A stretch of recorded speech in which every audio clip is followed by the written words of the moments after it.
Edifiques donde edifiques, bienvenido a la vida real. Y si pasa lo peor, ¿qué vamos a encontrar en el fondo? Solo las personas que han tocado fondo tienen el derecho a informarnos con veracidad si encontraron a Dios en el fondo o no. En el fondo más profundo, para los que edificaron correctamente, se encuentra un Dios fiel. Y el hecho de edificar nuestra casa sobre la roca nos hace inmune a las tempestades, a los despidos, al rompimiento de las relaciones, a las suegras. Ahora, no hace que nuestro corazón se vuelva a prueba de sufrimiento. No sufro porque yo creo en Dios. No. No hace que no podamos sentir la punzada de una pérdida, de una vergüenza, de un fracaso, de un rechazo. Yo de hecho no soy capaz de medir la profundidad del dolor de los papis que pierden a un hijo y están sentados aquí todos los domingos. No lo entiendo. Yo digo siempre que uno pierde un cónyuge y es viudo, pierde un padre y es huérfano, pierde un hijo y no hay nombre para eso. No hay un nombre en el diccionario para eso, y sin embargo me consta que aquí hay papis, mamis que han arrojado un puñado de tierra sobre el ataúd de su hijo o besado una frente fría de un pequeño. Y me han dicho algunos de ellos, me consta, tenemos una mami aquí en el coro que dice: si yo no conociera a Dios no hubiese podido salir de la cama. Y es que en el fondo encontraron roca sólida, de alguna forma Dios le dio valor y gracia para salir adelante. Entonces, si uno edifica sobre Cristo, podemos tocar fondo y aunque perdamos el aliento, seguimos respirando, seguimos en pie, en medio de la tormenta. Cuando tocamos fondos, nadamos hasta las superficies después de haber visto a Dios en ese fondo. Y eso es más grande que cualquier dolor que hayamos tenido que atravesar. Porque en el fondo siempre está la fidelidad de Dios. En el fondo, gente, hay roca. En el fondo todo está bien. En el fondo se sobrevive. ¿Estamos de acuerdo, sí o no? En el fondo hay roca. Y hay de los que dicen: no, es que, sabes, tú no sufres. No, es que sí, es que en el fondo hay roca. En el fondo hay solidez. Y entonces quiero terminar hoy con otra pequeña historia que te quiero regalar, porque yo sé que este es un mensaje, como te dije, que no te iba a gustar, porque a nadie le gusta que se hable del sufrimiento. Pero la idea es que se vayan alentados, la idea es que digan: tomo nuevas fuerzas, tomo nuevo valor. Es probable que no te guste, pero estoy seguro que te va a sanar profundamente el alma. Y está dirigido a todos aquellos que sentimos que en alguna ocasión la vida tomó un giro inesperado y no resultó de la manera que pensábamos que lo haría. Hay ocasiones que uno se mira al espejo de adulto y dice: lo que estoy viviendo, lo que me pasa, nada tiene que ver con lo que yo soñé cuando niño. Y convengamos que al igual que el calendario, la vida también tiene sus estaciones, la vida tiene sus temporadas. Bueno, no es precisamente igual que el calendario, ¿no? Porque el calendario es predecible y sigue un orden. El martes viene después del lunes, diciembre llega después de noviembre, el invierno sigue después del otoño, pero la vida real no funciona así. En la vida las temporadas nos pueden cambiar en apenas un minuto, en apenas un momento. De repente estábamos viviendo un verano, una primavera, metafóricamente hablando, y terminamos en un invierno álgido, frío, gélido. Las estaciones pueden cambiar con una llamada telefónica, con un texto. Y no contamos con un pronóstico de advertencia, algo que nos dice: por ahora va bien su matrimonio, pero a partir del lunes se friega. Altas posibilidades de nubarrones en vuestra economía. Lo que daríamos por tener un pronóstico así como del tiempo de la vida, ¿no? Tu hijo entrará en rebeldía en un par de meses y 3 días, para ser exactos. Manéjese con cuidado. Sería maravilloso. Pero la mayoría de las veces, nada ni nadie nos alerta que en medio de un cielo despejado nos puede caer un chubasco, una tormenta. Eso es la vida. Vive lo suficiente y tendrás o tendremos nuestras dosis de tormenta. Y todos nosotros, en uno o en varios momentos de nuestra vida, experimentamos una pérdida devastadora. Un miembro de nuestra familia, un ser querido, un amigo, muere repentinamente. Nuestro cónyuge tiene una aventura con otra persona y lo descubrimos. Nos encontramos solos después de un divorcio doloroso. Nos diagnostican un tumor, un cáncer. Nuestro hijo nace con una discapacidad seria.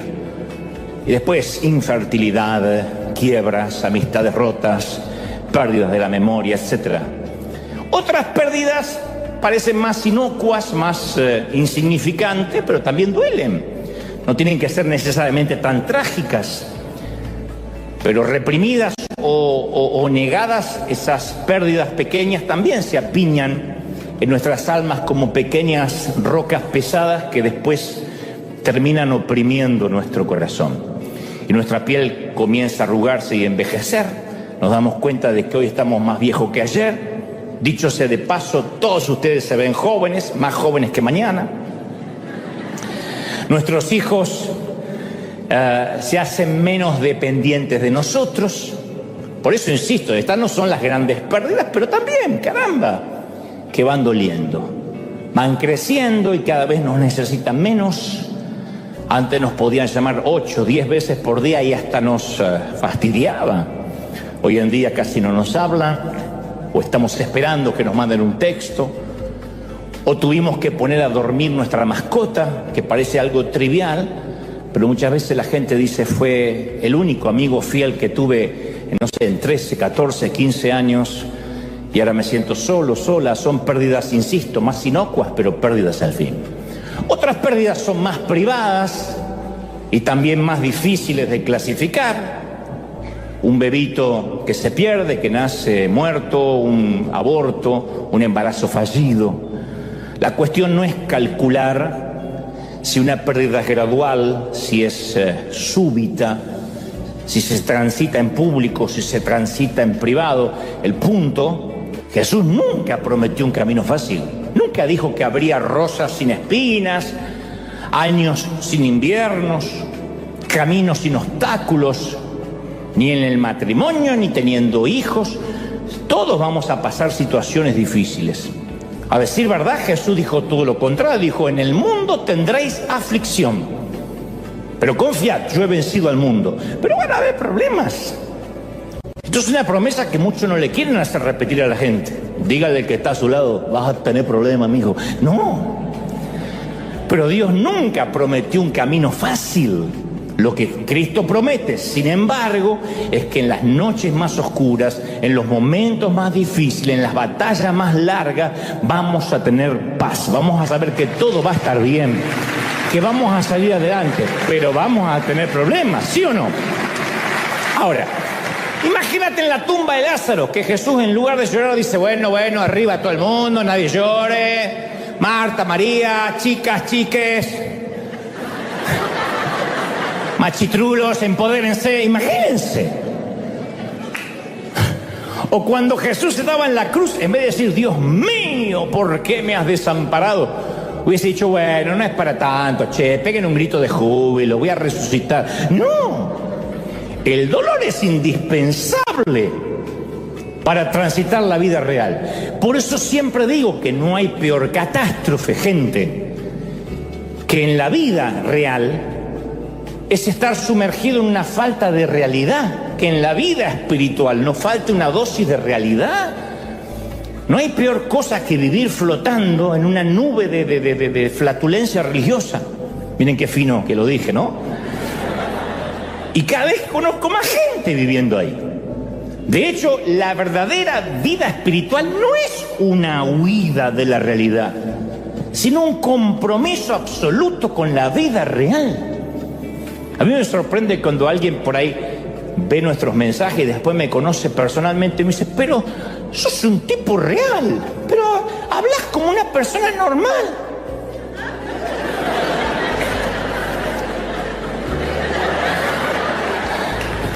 No, pero me refiero a que pareces alguien, y sí, eso sería la realidad, que la gente nos diga, a pesar de que tiene fe, de que crees en Dios, eres real, transitamos los mismos problemas, compartimos el mismo mundo. Entonces tenemos que encuadrar nuestra vida, como dijo Salomón, en temporadas, en diferentes etapas. Eclesiastés 3 dice, tiempo de nacer, tiempo de morir, tiempo de llorar, tiempo de reír. Tenemos tiempo de bailar, tiempo de no bailar, tiempo de guerra, tiempo de paz. Pero en ocasiones la cultura, la sociedad, nos abruma para que creamos que solo existen los tiempos de nacimientos, de risa, de baile, de paz. Y cuando uno le pasa lo contrario, siente que algo está mal. Hace poco una mamá me decía, yo tengo 3 hijos chiquititos y me siento atrapada en mi propia casa. Hasta tengo que orinar con la puerta abierta porque el más chiquitito se puede o caer o pasar algo, así que ni siquiera tenía un momentito de intimidad. Y me decía, se me va la vida. Pero en realidad lo que ella siente es la presión de creer que es la única en el mundo que está viviendo esa temporada. Que es la única que ahora le toca lidiar con un montón de chiquitos. Las personas muestran su éxito en sus redes, que parece estar en las antípodas de la vida real. Es que la pérdida es la norma en la vida, no la excepción. Si uno vive, va perdiendo cosas. No solo juventud, energía, fuerzas, seres queridos, amigos, relaciones. Y sé que nuestras historias y temperamentos son diferentes. Y que cada uno va a responder a esas pérdidas, al dolor, de una manera distinta, porque estamos cableados de diferente forma. Pero lo que no podemos bajo ningún punto de vista es ignorarlo. No podemos ignorar el dolor, decir, no, a mí no me va a pasar, por muy victoriosos que nos sintamos. Cuando somos niños, uno de los grandes regalos que Dios nos dio es que nuestra mente crea una suerte de barrera defensiva para librarnos del dolor. Eso es un recurso cerebral, un regalo divino, que si alguien experimenta en su niñez abuso sexual o emocional, el cerebro posee un mecanismo de supervivencia que es la negación. Por eso algunos decimos, yo recuerdo toda mi niñez. Lo más probable es que recordemos una partecita chiquitita. Todo lo demás se pierde en el abismo de la inconsciencia. Pero recordamos la manera en que nos hicieron sentir. De hecho, nuestro cerebro no tiene suficientes gigas para almacenar toda la niñez. Recordamos pedacitos. Y lo sorprendente es que hay adultos que cuando niños fueron abusados que no recuerdan el abuso. O sea, como que se le va desdibujando esa parte. Evitar el sufrimiento de la mente le permite al niño soportar esas circunstancias dolorosas y sobrevivir emocionalmente. No obstante, la transición a la adultez nos exige que maduremos y que superemos esos mecanismos de defensa que es la negación, porque en algún momento tenemos que hacerle frente a la vida real. No podemos vivir como niños negando todo lo negativo. Jesús dijo en Juan 8:32, y conocerán la verdad y la verdad os hará libres. Sin embargo, a veces llegamos a la edad adulta y muchos de esos mecanismos de defensa infantiles están así todavía para protegernos del dolor. Y cuando se lleva eso de la infancia a la vida adulta, es nocivo. De hecho, es contaminante, es tóxico. Número uno, a veces anestesiamos el dolor. Estoy hablando de adulto, ¿no? Lo anestesiamos con una botella de whisky, con tequila, con droga, con lo que sea, con una hora de pornografía o 2, con sexo casual. Número dos, lo negamos, pretendemos que eso no pasó, pretendemos que nuestro dolor no está pasando, o ingeniamos un plan para que nadie note que sufrimos. Número 3, lo minimizamos. Hay gente que minimiza, dice, no me duele, ya va a pasar. Hay otros que sufren peor que yo. Nuestros padres solían ser así. Mi papá decía, no, hay gente que está peor. Yo decía, peor que papá no hay. Pues él decía, hay gente que está peor, no me puedo quejar. Número 4, lo enterramos. Escondemos el dolor debajo de un calendario, de una agenda llena de actividades, porque mientras que más ocupados estamos, menos tiempo nos queda para pensar en aquello que nos estruja el corazón. Número 5, lo castigamos. Hay gente que lo castiga, se castiga con el dolor. Nos lastimamos, nos azotamos, nos autoflagelamos, no usamos látigos, pero usamos reglas, penitencias dolorosas disfrazadas de religión. Por eso hay gente que le encanta ir a la iglesia seguido, no porque ama a Dios, sino porque la penitencia le calma la conciencia del dolor. Padre, he pecado, casi le pego a mi hijo, le pegué a mi hijo, 3 Padres Nuestros, besé a mi suegra, 70 Ave María. Lo que sea con tal de que duela menos, ¿no? Número 6, evitamos mencionar el dolor, nunca lo sacamos a colación. Hay gente que mantiene la vida muy superficial y cruza los dedos para que el monstruo de la laguna del dolor se mantenga en lo profundo. Yo digo siempre, muéstrame a alguien que se ría todo el tiempo y te voy a mostrar a alguien que está tratando de mitigar el dolor. La risa es maravillosa, pero yo te estoy hablando de aquel que hasta en el funeral se ríe. Aquel, ¿cómo estás? ¡Bien! El que se ríe como Joker es que tiene un problema, que está tratando de mitigar, ¿no? Número 7, desviamos el dolor. Atacamos a nuestros hijos en explosiones de carácter, nos desquitamos con nuestro cónyuge, le gritamos a los empleados o a otro conductor. Número 8, neutralizamos el dolor. Hay gente que lo neutraliza, decide que nunca más lo van a volver a lastimar. Creamos la foto de la familia perfecta, nos reinventamos en un avatar de consumo público y vivimos para las redes sociales. Sea lo que sea que hagamos para evitarlo, el combo de la vida real viene acompañado con sus dosis de dolor. Por eso inicié hoy diciendo, no te va a gustar, porque es como cuando un médico nos da el diagnóstico certero. Si uno está enfermo, no queremos que nos diga, tómese una aspirina y ya. Posiblemente no nos gusta esto, pero el dolor es parte del combo de la vida. Nadie es inmune al sufrimiento. Y vivimos en un mundo donde hay pérdidas, grandes pérdidas, que es resultado por vivir en un mundo caído. Pero Dios siempre logra sacar lo bueno en los momentos difíciles. Dice Romanos, y sabemos que para los que aman a Dios, todas las cosas cooperan para bien. O sea, usted dice, pero todo va a resultar bien. Sí, a los que aman a Dios, todo resulta para bien. Yo te hablé de mi amigo Valente, pero tenía otro allí que no era lisiado, se llamaba Matías D'Amico, otro compañero, ya que hoy hablamos de escuela.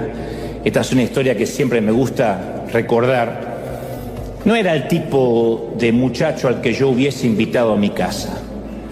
Siempre llegaba al colegio como aburrido la mayor parte del tiempo y hablaba solo con monosílabos. Se llamaba Matías D'Amico. Nunca vestía bien, su ropa olía mal, parecía siempre sucio. Yo lo conocí en 5º grado a este. Venía de otro colegio donde presuntamente se decía lo habían expulsado. Y cada vez que la maestra calificaba sus exámenes sentía cierto placer perverso en marcarle todas las respuestas equivocadas. Y en su boletín de calificaciones había escrito una nota siempre en la parte por encima de las calificaciones de lo que había hecho ese año. Eso se acostumbraba a nuestro tiempo. Entonces ponía 1er grado. Matías es un buen muchacho, pero tiene una mala situación en el hogar. 2º grado, así era su boletín, desde el colegio que venía. Matías es callado, retraído, su mamá fue diagnosticada con cáncer uterino. 3er grado, Matías se está atrasando, su mamá murió este año y su papá no se presenta a las reuniones de padres. 4º año, Matías está atrasado, sin esperanza, es difícil que se ponga al día. Su retraso académico quizás se deba a que su papá lo abandonó y ahora vive con la abuela. Así llegó a mi colegio. Para ese 5º grado llegó la Navidad y todos los alumnos llevamos regalos a la maestra. Y todos los regalos estaban muy forrados, cuidadosamente empaquetados, menos el de Matías, que estaba envuelto en un papel de diario con cinta adhesiva y decía: para la señorita Lita, de parte de Matías D'Amico. Y la maestra iba abriendo los regalos uno tras otro, y cuando abrió el de Matías, adentro había un collar artificial, una de billutería, que le faltaba la mayoría de las perlas. Y la mayoría, las que estaban viejas y amarillentas. Y además le regaló un frasco de perfume que estaba casi acabado, que estaba así. Y los alumnos nos comenzamos a reír, porque uno es cruel a esa edad. La señorita Lita tomó el collar, dijo: qué rico huele este perfume, y tomó el collar y se lo puso, estaba horrible el collar. Y al final de la clase, Matías se acercó tímidamente, le dijo: me alegro de que le gustaran mis regalos, porque durante todo el día usted ha olido como mi mamá. Y el collar de ella se le ve bien también a usted en su cuello. Y cuando él se fue, la señorita Lita bajó la cabeza y todos vimos que sollozó o intentó llorar. Durante el resto del año, la señorita Lita ayudó a Matías más que a nadie, se quedaba horas explicándoles lo que no entendía. Y después de aquello, no se volvió a saber de él por un tiempo, porque en séptimo grado uno se despide de la primaria. En ese entonces la primaria terminaba en séptimo. Con el correr de los años llegó una nota, porque esto fue publicado en redes, cuando después se inventaron las redes sociales, que decía: estimada señorita Lita, quería que usted fuera la primera en saber que me voy a graduar de la secundaria y soy el segundo de la clase. Con cariño, Matías D'Amico. 4 años después llega otra nota: estimada señorita Lita, la universidad no ha sido fácil, pero me gusta y quería que supiera que soy el primero en mi clase. 4 años más tarde, estimada señorita Lita, si es que todavía vivía la señorita Lita, quería que usted fuera la primera en saber que a partir de hoy soy el doctor Matías D'Amico. Me acabo de recibir en la Facultad de Medicina. Y quisiera que se venga a sentar donde se habría sentado mi madre, porque usted es lo más parecido a una familia que yo haya tenido alguna vez. Eso es lo que produce el sufrimiento en algunas personas, que en lugar de destruirlas, las hace más resilientes, más fuertes, las hace más resistentes. Jesús pronunció una parábola en Mateo 7, dijo: por tanto, el que me oye y pone en práctica mis palabras, yo lo voy a comparar como un hombre prudente que construyó su casa sobre la roca. Y cayeron las lluvias, crecieron los ríos, soplaron los vientos, azotaron aquella casa y con todo la casa no se derrumbó porque estaba cimentada sobre la roca. Otra vez Jesús no promete una playa sin vientos, o una vida sin tormentas, o una primavera absoluta. Él dice: no, lo que va a cambiar es dónde estás edificado. Pero el pronóstico es: edifiques sobre la arena o sobre la casa, vendrán las tormentas. Yo te conté que un par de veces en mi escuela primaria coincidía con un compañero, un niño que sufría una enfermedad degenerativa. Se llamaba Fernando Valente. La última vez que conté la historia no me acordaba el nombre. Finalmente alguien me dijo que se llamaba Fernando. Yo sabía el apellido, pero no recordaba el nombre. La espina dorsal de este chiquito estaba torcida y cada año sus brazos y piernas se iban encogiendo y doblando cada vez más. Fue el chico más noble y más puro que yo jamás conocí. Y yo me sentía muy identificado con él, porque fuimos grandes amigos. Cuando coincidíamos, es como que teníamos muchas cosas en común y nadie se le acercaba porque era el chico lisiado. Yo no tenía ninguna enfermedad degenerativa, gracias a Dios, pero en lugar de la espina dorsal, yo tenía doblegado el espíritu. Y de algún modo sentía empatía con él, como si ambos tuviésemos tullidos, él de las piernas y yo del alma. Y Valente debería tener ahora, si es que aún vive mi edad, debe tener mi edad, si es que aún está vivo. Yo no lo he vuelto a ver ni he dado con él en las redes desde que terminamos la primaria, desde aquel caluroso diciembre en Argentina durante 1982, que en Argentina hace calor en diciembre, no me equivoqué. Y yo no sé cómo ha sido su vida, ni lo que está haciendo ahora. Pero a mí me gustaría pensar que tiene un recuerdo grato, por lo menos de haber tenido un amigo de verdad durante el 4º grado. Yo al menos lo tengo, y yo creo que a medida que vamos creciendo y nos vamos haciendo adultos, vamos minimizando esa empatía por el dolor ajeno. Incluso nuestro propio umbral del dolor se hace demasiado bajo. Pero a menudo Dios utiliza el dolor para hacernos crecer. El dolor nos hace resilientes. El dolor nos hace fuertes. De hecho, el dolor es un gran docente, un gran maestro.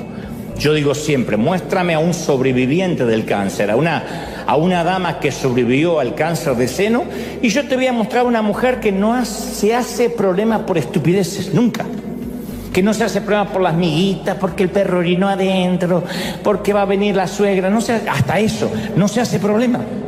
Porque como olió, sintió el aroma fétido de la muerte y sobrevivió, se da cuenta que su orden de prioridades cambió. Ahora, la buena noticia es que el cielo es un lugar libre de dolor, ¿sí o no? Pero de este lado del sur, el dolor está garantizado. Entre aquí y allá, vamos a sufrir. Eso es parte de la vida. Y ustedes dirán, ¿y en qué me alienta eso? Antes que se suiciden en masa.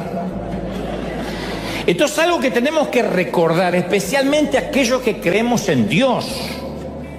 Porque de otro modo estaría siendo un timador si te digo, porque eres cristiano, porque crees en Dios, no vas a sufrir. Y lo que es peor, vamos a dañar a mucha gente, perpetrando la mentira. Si estás pasando por alguna crisis, es porque seguramente te falta fe. La semana pasada entrevisté a un querido artista que me dijo, a mí me falta fe en la vida.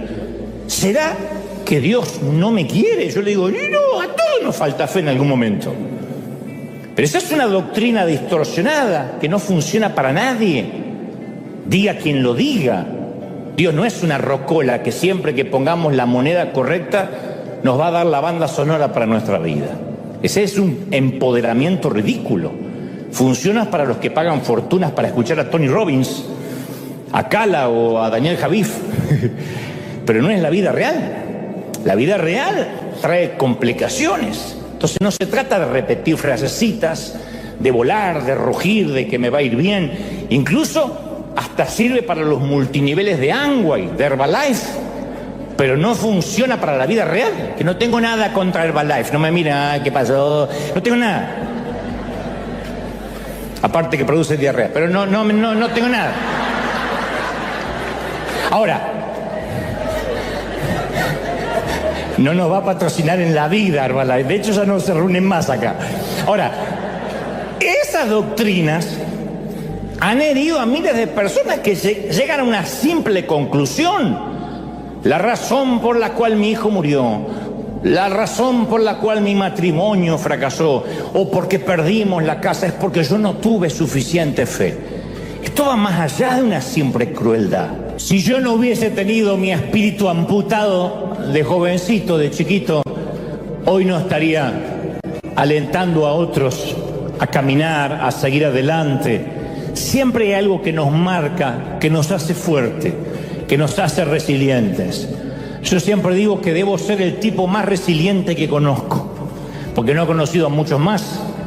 Y es maravilloso decir, yo soporto, yo me paro estoicamente, sonrío cuando no tengo ganas.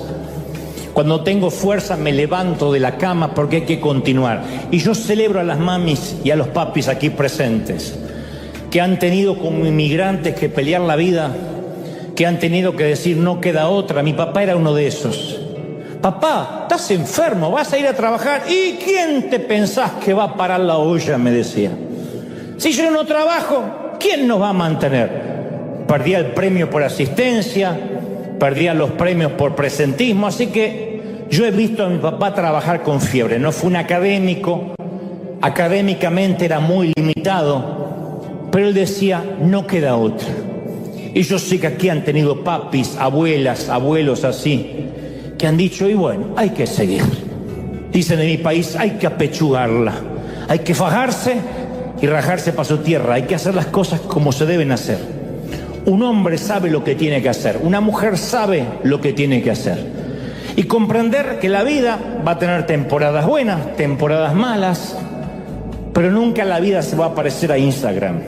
Instagram es una herramienta maravillosa, especialmente para los que producimos contenidos, para los que nos gusta promocionar cosas, pero nunca sirve como ejemplo de vida, porque es solo la parte editada. Es como ir a ver una película y pensar que la historia real se parece a la historia romántica.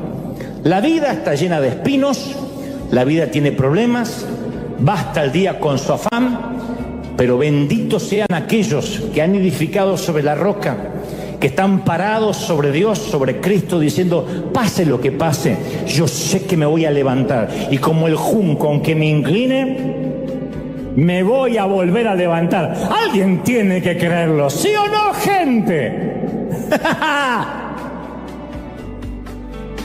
Es maravilloso. Y que además la gente diga, hay algo especial en ti. Yo no sé de dónde saca fuerza, pero hay algo especial. Eso es algo que nos regala Dios.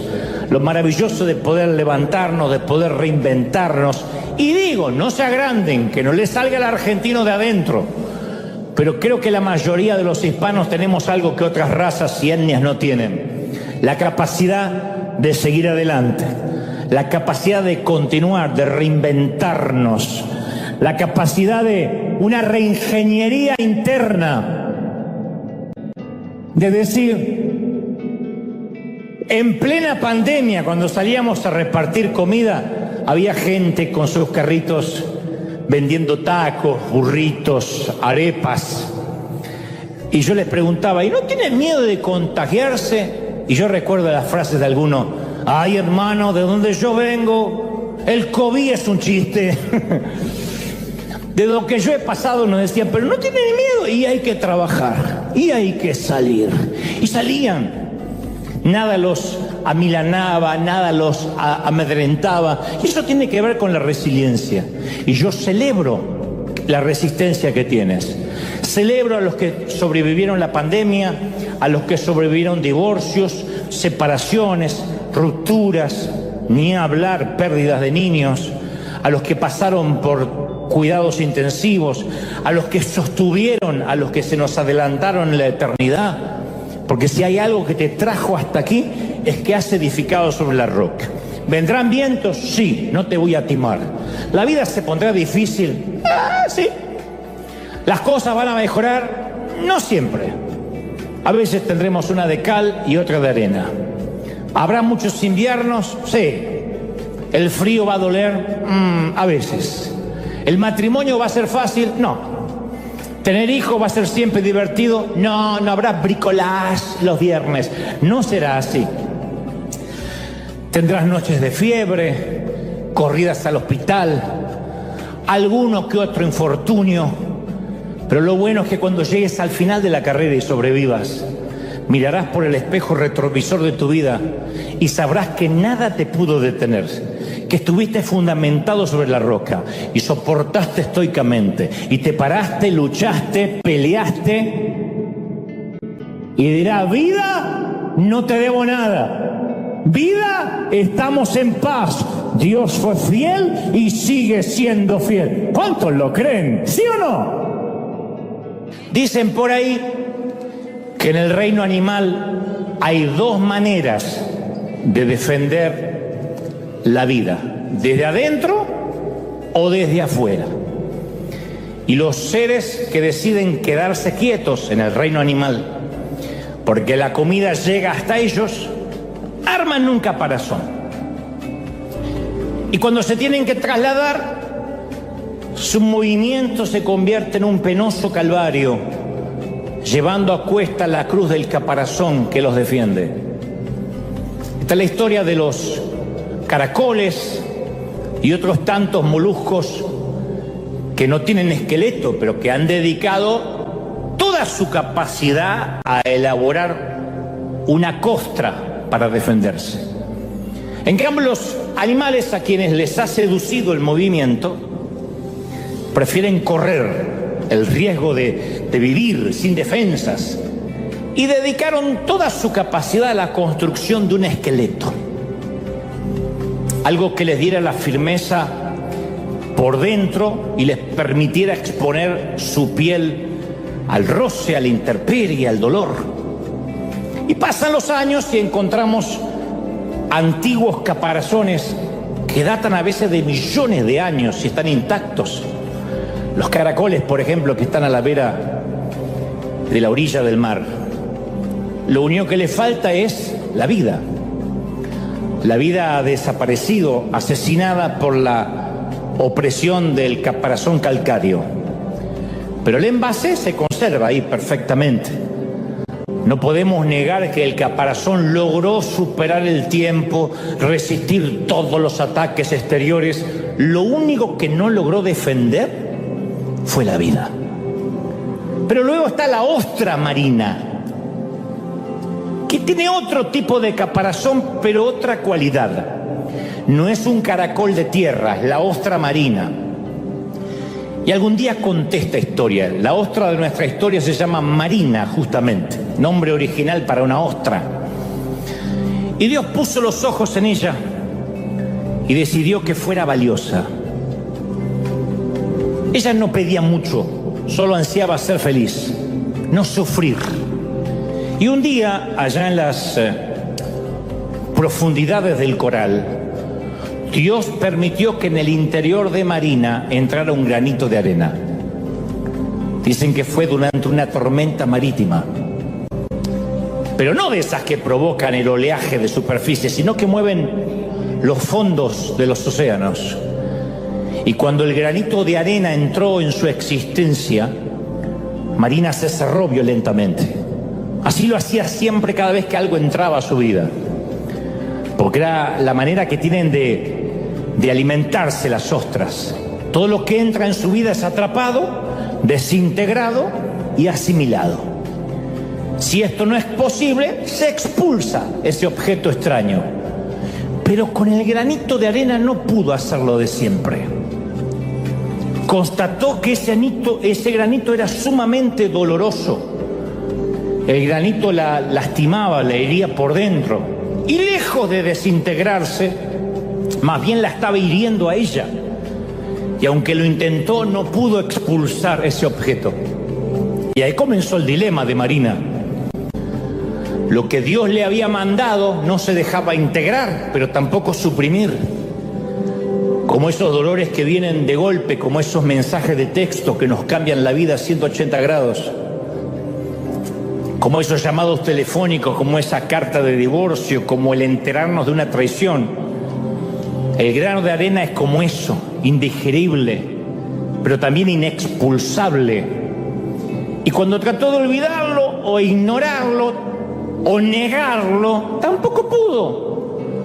Porque la vida real, gente, produce lágrimas que no se pueden ignorar. Entonces, frente a esa situación, o uno pensaría que a Marina no le quedaba más que un camino: luchar contra su dolor, rodeándolo con el pus de su amargura, generando un tumor que terminaría por envenenar su vida y a quienes la rodeaban. Pero en la vida de la ostra había y hay en todas las ostras una cualidad maravillosa, capaz de producir con su saliva sustancias sólidas. Normalmente los caracoles de tierra dedican esa cualidad a la tarea de fabricarse un caparazón defensivo, rugoso por fuera, tenso por dentro. Pero las ostras la usan para la construcción de una perla.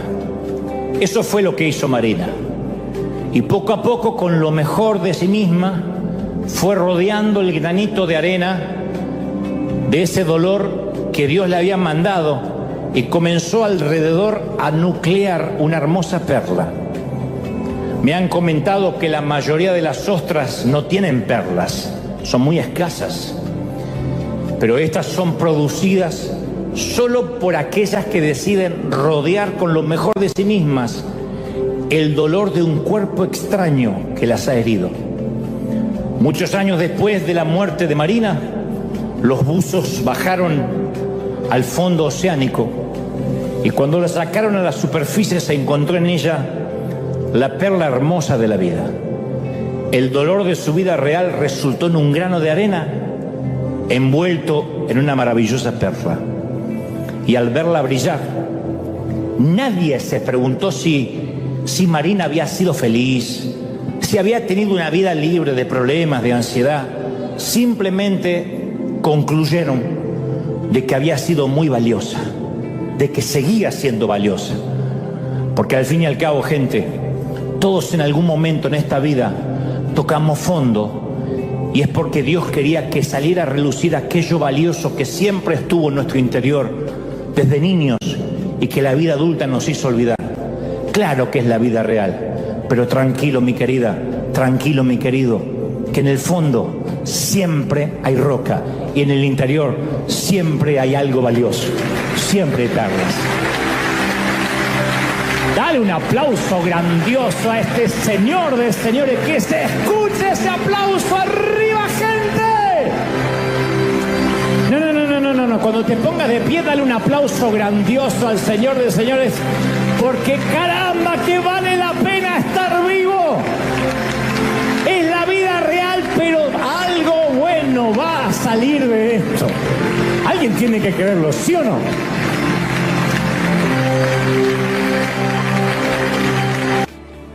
Hace más de 2000 años los árabes descubrieron que obligar a las personas a cubrirse la nariz y la boca quebraba su voluntad y su individualidad y las despersonalizaba. Entonces volvía sumisas a las mujeres. Por eso impusieron que toda mujer fuera obligada a ponerse una tela sobre la cara. Por eso luego de la pandemia nos quedó una sociedad mucho más triste, más desconfiada, menos empática. Y por eso hay tanto que ya no quisieron regresar a las iglesias, porque mientras que estaba la pandemia les tomaban la temperatura antes de entrar o los mandaban a casa si estornudaban. Un par de mocos en el aire nos enseñaron que las reglas eran parejas para todos.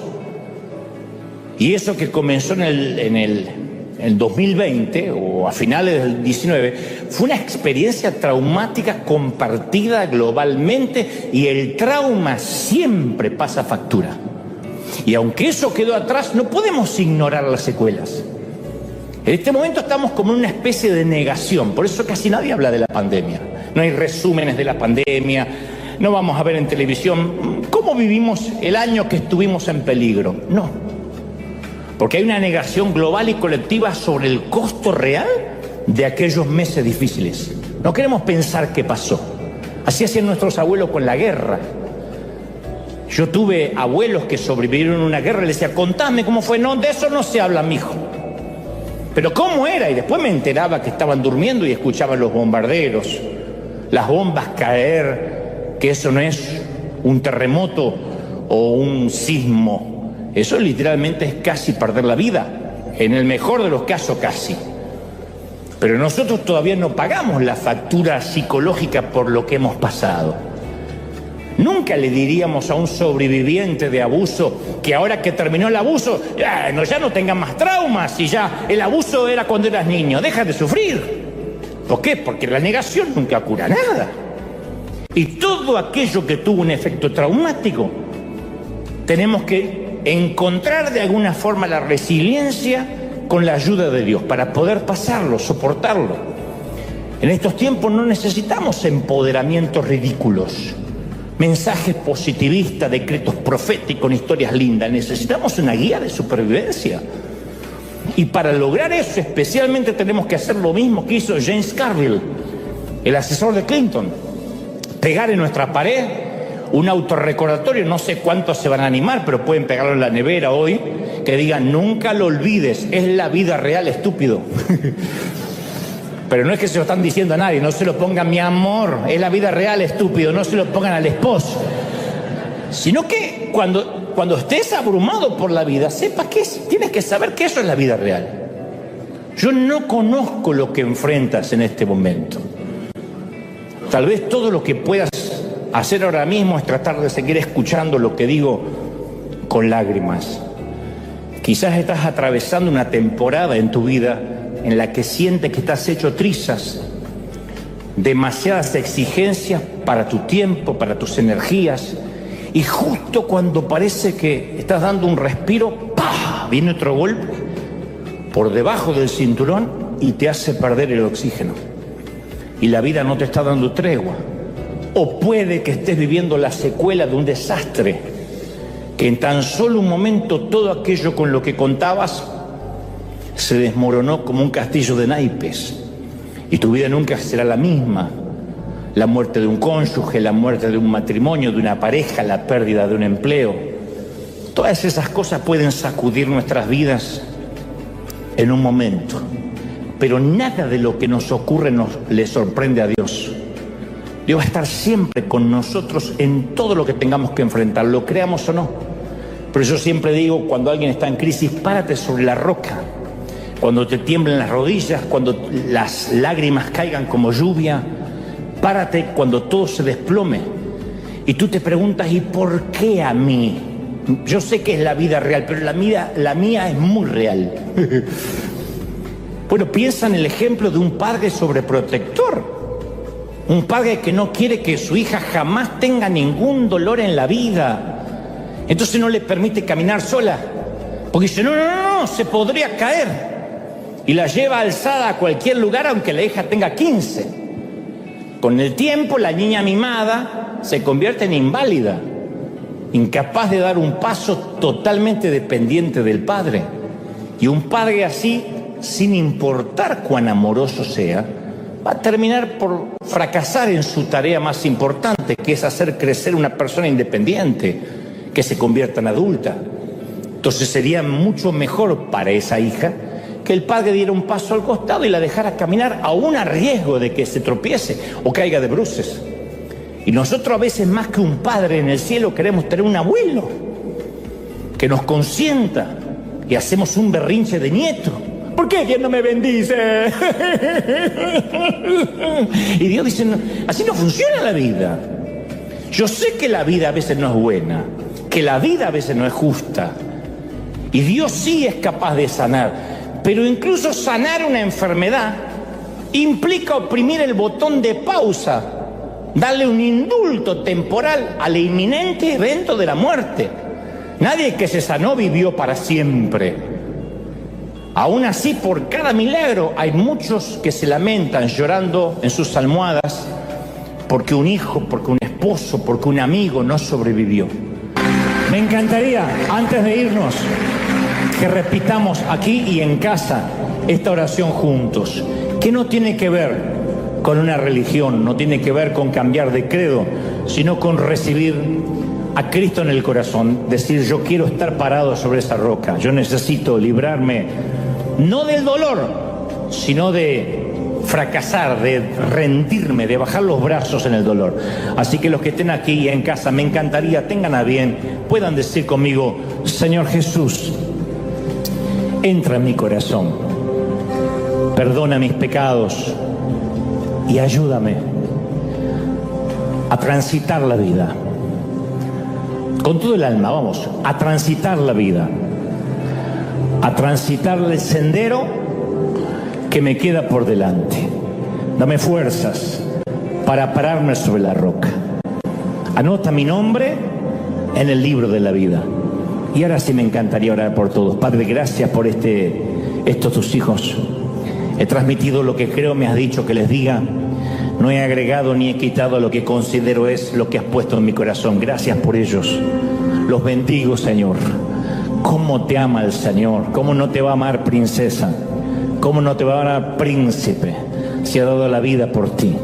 Bendigo a los que están peleando la vida, los que pelean palmo a palmo la vida, los que todas las mañanas se levantan, suben a una carretera o un freeway, a la ruta, a donde sea, a pelearse por unos pocos pesos para mantener a la familia con alimento.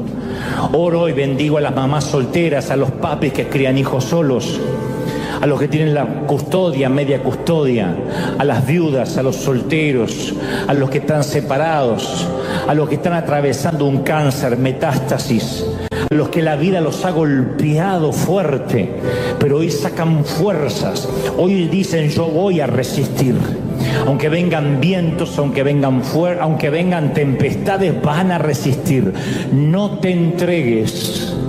El Señor me dice que te diga, no te entregues, no te rindas, no bajes los brazos. Si puedes, levanta tu mano al cielo y dile, Señor, yo me levanto como vencedor, yo creo que lo voy a lograr. No te entregues, no bajes los brazos, no te rindas. Rocky, aún no suena la campana, no bajes del ring. Vamos, un round más, pelea un round más. Pelea por lo que quieres, pelea por lo que amas, sigue peleando, sigue luchando. No te deja el Señor. Los que están atravesando tu crisis, yo sé que está oscura la noche, pero cuanto más oscura está la noche, más cerca está el amanecer.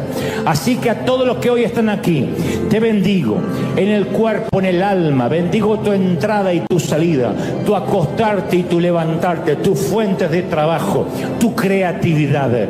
Bendiga a Dios tu mente. Te regale mucha salud. Bendiga a Dios tus hijos.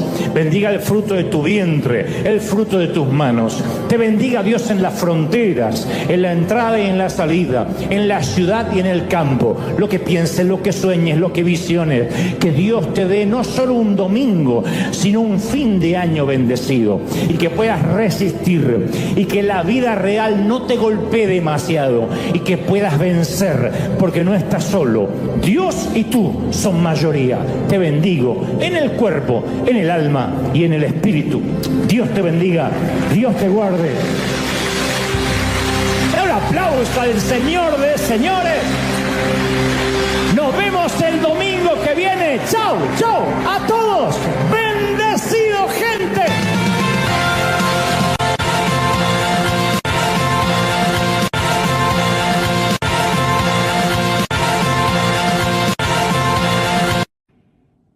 Yo quiero que te grabes esto te va a empezar a sanar ahora mismo. Dios ve todo. Dios ve todo. Dios ve tu dolor desde que empezó. Como te dije hace un par de domingos, estás en un ambiente controlado, lo creas o no. Dios dijo en Éxodo 3:7, ciertamente yo he visto la opresión que sufre mi pueblo en Egipto. Los he escuchado quejarse de sus capataces. Conozco sus penurias. Yo creo que Moisés estalló en llanto cuando oyó estas palabras. Porque el Creador estaba conmovido. Dijo, yo he visto, yo los he oído llorar. Y yo quiero que tomes esa palabra logos y la hagas un rema, una palabra puntual para ti. Dios me ha visto llorar por las noches. Dios me ha visto que no puedo dormir. Desde que empezó, Él está observando. Él lo vio. ¿Lo crees de verdad? Él lo vio. Lo ve. Sabe que algo te agobia. Y no sé qué sea, una larga enfermedad, una quiebra, un sufrimiento en la familia, confusión en cuanto a tu carrera, depresión inexplicable, una terrible pérdida, una ruptura. Yo quiero que hagas una pausa por un momento y oigas estas palabras que el Creador susurra a tu oído. No te angusties. Yo he visto tu corazón. Yo he visto tu corazón partido. Te he oído por las noches. Te he visto cuando te tiras a orar y no sabes qué decirme.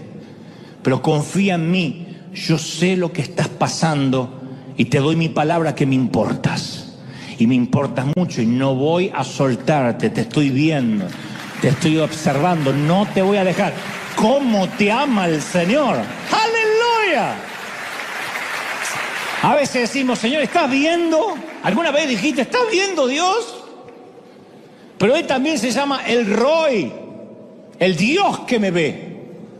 El Señor le reveló ese nombre a una mujer llamada Agar. Dijo, yo soy el Roy.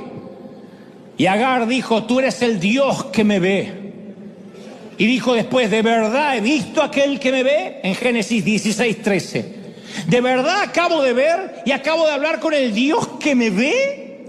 Una esclava, una mujer que había sido usada como madre sustituta, que de alguna forma habría prestado su vientre, dijo, ¿de verdad Dios me ve? Dios nunca está inconsciente de lo que estamos pasando. Dios sabe cuando lloraste baldes de lágrimas y ni siquiera estabas seguro o segura por qué estabas triste. Nos ve en esos días que la tormenta no cesa. Claro que hay días de marea baja que casi ni buscamos a Dios, porque está todo bien. Y cuando uno está en esa zona de marea baja, los niños pueden derramar soda, comida en la alfombra blanca, y uno dice, ¡ay! ¿Cuántas veces yo hice lo mismo de pequeño? Perdón. Ay, niño, es una alfombra. Al cabo es dinero. ¡Oh! Por eso los que son sabios aprenden a atesorar los días de marea baja como regalos que llegan de tanto en tanto.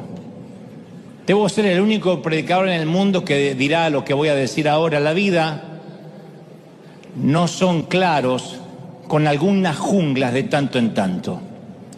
La vida es una jungla con algunos claros de tanto en tanto que hay que saber aprovechar.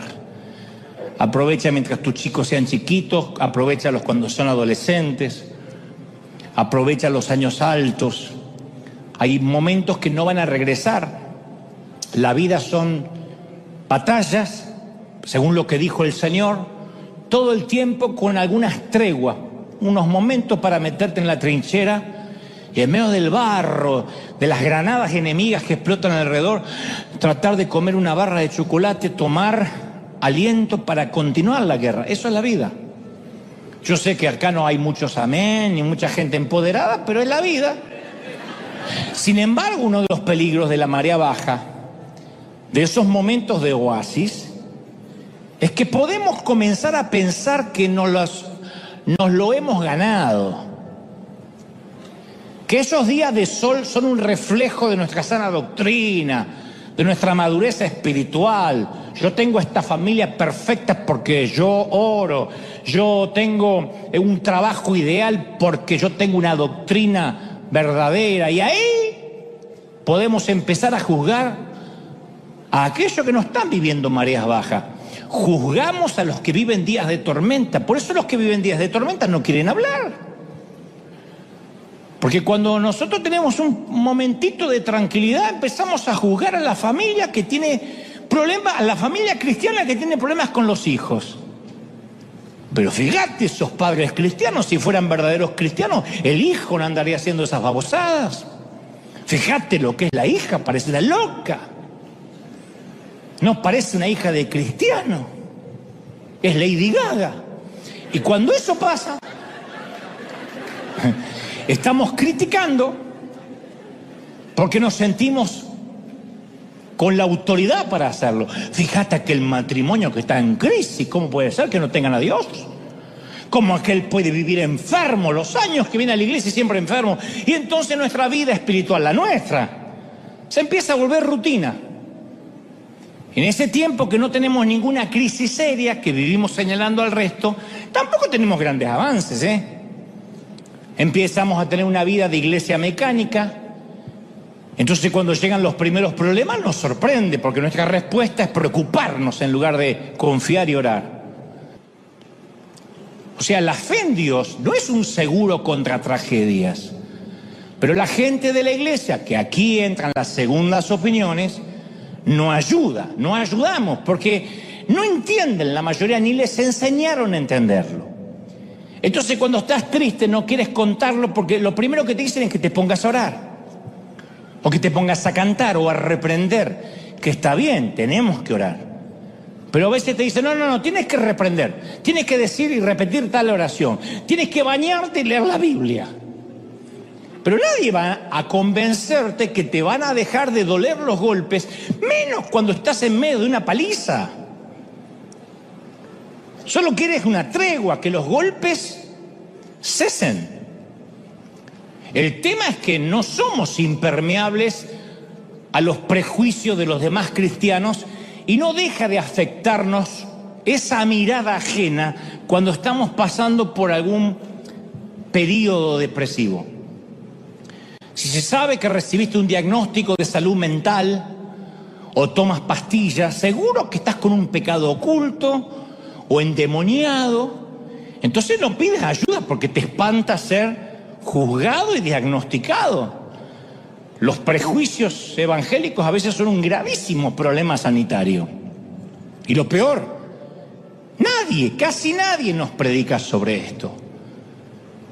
Yo he tenido momentos de tristeza donde me hacían repetir frases ridículas y pretendían creer que mi tristeza se iba a ir por la mañana o pasando al altar. Reprendo la tristeza. No era así. Lo que es peor, te enfermas, llegas al hospital y ¿quiénes llegan? Los traficantes de culpa. Que son peores que Pablo Escobar resucitado. Los traficantes de culpa. Que te dicen, como una vez conté, algo habrás hecho para que estés aquí. Capaz que por algún pecado que no confesaste. O te acusan, no habrás orado lo suficiente. O te dicen la frase tan dolorosa, te está faltando fe. Y lo peor es cuando te lo dice un pastor. Esto te está pasando por haber salido de mi cobertura. Te quitó la cobertura de chocolate y te fregaste. Entonces, es una locura. A priori, no se trata de un castigo de Dios necesariamente. En Lucas 13 le preguntan a Jesús acerca de dos acontecimientos de actualidad que se ve que era la discusión local del momento. Uno era un hecho en el cual unos soldados romanos asesinaron a miembros de una minoría religiosa.